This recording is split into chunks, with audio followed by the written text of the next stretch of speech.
বোর্ডে দেখেন আমরা প্রথম নকশা শিখেছি, এক দাঁত, গোল মাথা, তিন দাঁত, সদের মাথা, ত। এক দাঁত দিয়ে কয় হরফ? 5 হরফ। এই যে নিচে নিচে আমরা কি করলাম? ভাঙ্গা লিখলাম 5টা। গোল মাথা দিয়ে কয় হরফ? 2 হরফ। পরে তিন দাঁত দিয়ে 2 হরফ, সদের মাথা দিয়ে কয় হরফ? সদের মাথা দিয়ে 3 হরফ, 2 হরফ। সদের মাথা দিয়ে 1 হরফ, 2 হরফ। তোর মাথা দিয়ে কয়? ত দিয়ে কয় হরফ? উস্তাদ যে এখন উস্তাদ যে বোর্ডে পড়াবে, দেখেন বোর্ডে দেখান সবাই যে এক দাঁত, গোল মাথা, তিন দাঁত, সদের মাথা, ক।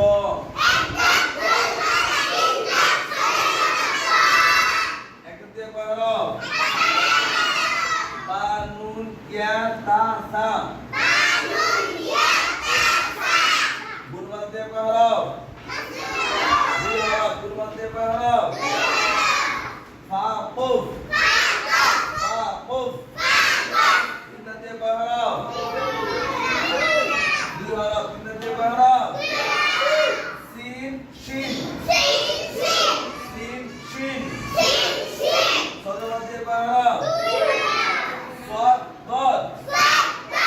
আয়াত দেখতেছেন? আয়াত তোর মাথা দিয়ে কয় হরফ?